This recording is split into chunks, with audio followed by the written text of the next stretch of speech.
एक बार एक व्यक्ति एक गाय दान करना चाहता था। वह अपने गांव के पास एक आश्रम में गया और आश्रम के प्रमुख से बोला, महाराज, मैं आश्रम को एक गाय दान करना चाहता हूँ। यदि आप इसे स्वीकार करेंगे तो बड़ी कृपा होगी। आश्रम प्रधान ने कहा, यह तो बड़ी ही अच्छी बात है। गाय आ जाने से यहाँ रहने वाले विद्यार्थियों एवं अन्य आश्रम वासियों को दूध मिलने लगेगा। गाय पाकर सभी आश्रमवासी प्रसन्न थे। कुछ दिनों के बाद गाय दान करने वाला व्यक्ति पुनः आश्रम आया और कहने लगा, महाराज, मैं अपनी गाय वापस लेने आया हूँ। यदि आप मेरी गाय वापस लौटा देंगे तो आपकी बड़ी कृपा होगी। आश्रम प्रधान ने कहा, यह तो बड़ी ही अच्छी बात है।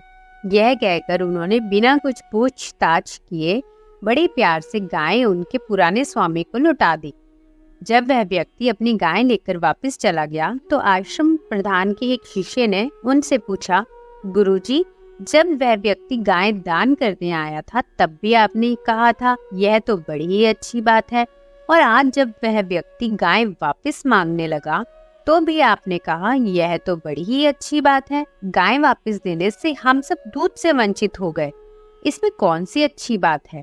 गुरुजी ने कहा, देखो, जब गाय आई तो दूध देती थी, अतः इससे अच्छी बात और क्या हो सकती थी।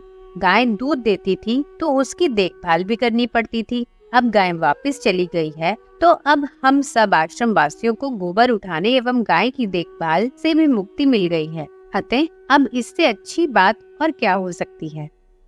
कुछ महीनों के बाद गाय दान करने वाला व्यक्ति पुनः आश्रम में आया और कहने लगा, महाराज, मैंने गाय दान में देने के बाद उसे वापस लेकर अच्छा नहीं किया। मैं गाय को वापस देने आया हूँ। कृपया गाय को स्वीकार कर मेरी भूल को क्षमा करें। आश्रम प्रधान ने कहा, यह तो बड़ी ही अच्छी बात है। उन्होंने गाय को दोबारा आश्रम में रख लिया और अपने शिष्य को उनकी देखभाल करने का निर्देश दिया। पता चला कि अब यह गाय दूध भी नहीं देती है। जब व्यक्ति गाय को आश्रम में छोड़कर चला गया तो एक शिष्य ने प्रतिवाद करते हुए पूछा, गुरुजी, अब ये गाय दूध भी नहीं देती है, अतः किसी काम की नहीं है। अब मुफ्त में इसका गोबर उठाना पड़ेगा और सेवा करनी पड़ेगी। फिर भी आपने क्यों कहा कि यह तो बड़ी अच्छी बात है? अब इसमें भी कौन सी अच्छी बात रह गई है? यह सुनकर आश्रम प्रधान ने कहा, गाय दूध नहीं देती तो कोई बात नहीं। दूध के कारण गाय की सेवा करना तो सकाम कर्म की श्रेणी में आता है। अब यह दूध नहीं देती तो इसकी सेवा निष्काम कर्म की श्रेणी में आएगी। निष्काम कर्म से उत्कृष्ट कोई बात हो ही नहीं सकती। वैसे तो गौ माता की सेवा करना हमारे यहाँ धर्म माना जाता है। गाय की सेवा कर हम सहज ही धर्म में परिवर्तित हो सकेंगे। दूसरे, गाय की गोबर से तैयार खाद आश्रम के पेड़ पौधों एवं खेतों में डालने की काम आएगी। फिर कुछ दिनों के बाद जब यह गाय पुणे भी आएगी तो दूध भी स्वतः सुलभ हो जाएगा।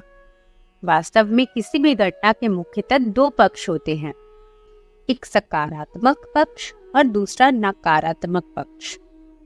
यह हमारे दृष्टिकोण पर निर्भर करता है कि हम किसी भी घटना को किस रूप में लेते हैं, उसका सकारात्मक पक्ष देखते हैं या फिर नकारात्मक पक्ष।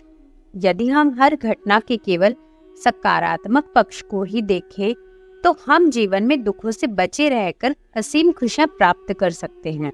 जीवन में सदैव प्रसन्न बने रहने का एकमात्र यही उपाय है कि हम घटनाओं के केवल सकारात्मक पक्ष को ही देखें और आशावादी बने रहें। धन्यवाद।